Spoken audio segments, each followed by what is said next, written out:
Hello, আমি শ্রবণা চলে এসেছি আরও একটা নতুন ভিডিও নিয়ে। আর দেখতেই পাচ্ছ রেডি হয়ে গেছে। রেডি হওয়ার ভিডিওটা অবশ্য তোমরা আগেই দেখে নিয়েছো। তো চলো রেডি হয়ে কোথায় গেছিলাম তাও তো তোমরা জানো। আর যারা জানো না বা আগের ভিডিওটা দেখোনি তাদের জন্য বলে দিচ্ছি, আমরা এখন যাচ্ছি পুজোর শপিং করতে।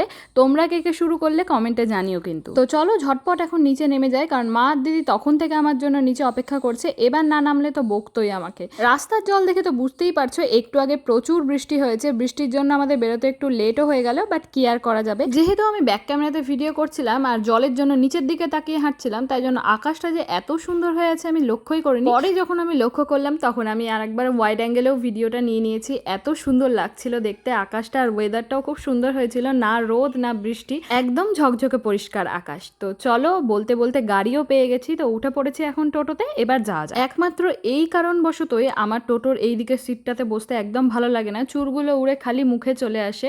আর আমি বারবার বলছিলাম দিদিকে আকাশটা দেখা এত সুন্দর হয়ে আছে ওয়েদারটা, আমার খালি মনে হচ্ছিল ভিডিও করে যায়। আকাশ সুন্দর থাকলেও এই রাস্তার অবস্থা একদম শোচনীয়, মানে কি বলবো, এত জল জমে আছে চারিদিকে বৃষ্টির জন্য। বাট কি আর করা যাবে, বেরিয়ে যখন পড়েছি তখন আর এসব দেখে কি হবে। তো আমরা অলরেডি আমাদের শপিং স্টার্ট হয়ে গেছে। তো আমরা প্রথমে এই দোকানটায় এসেছিলাম, আমি ভেতরে গিয়ে আর কোনো ভিডিও করিনি। তো এই দোকান থেকে দিদি কিছু জামা কাপড় কিনেছে। তো চলো এবার যাওয়া যাক, দেখা যাক আমি কোথায় কি কিনি। বলতে বলতে আমরা এখানে মার্কেটের মধ্যে ঢুকে পড়েছি আর টুকটাক জিনিসপত্র দেখাও শুরু করে দিয়েছি। যেহেতু শপিং করার লিস্টটা অনেক লম্বা ছিল, তাই প্রত্যেকটা দোকানে গিয়ে গিয়ে তো আর ভিডিও করা পসিবল হয়নি। তো এই দোকানটা থেকে আমি সুতির কিছু জিনিসপত্র কিনেছি। এখনো আমাদের মেইন যেটা জিনিস সেটাই এখনো কেনা হয়নি। সেটা কি বলতো, সেটা হচ্ছে শাড়ি। পুজোতে প্রত্যেক বছরে একটা করে শাড়ি অন্তত লাগবেই, তো সেটাই এখনো কেনা বাকি আছে। আর দেখো আমরা টুকটাক করে করে অনেক কিছুই কিনে ফেলেছি। তো এখান থেকে একটু খাবার দাবারও জিনিস কিনে নিলাম। এই রাস্তাটা ফাঁকা খুব কমই থাকে, সারাক্ষণ এইরকম ব্যস্তই হয়ে থাকে। তো চলো এবার যাওয়া যাক শাড়ির দোকানের দিকে।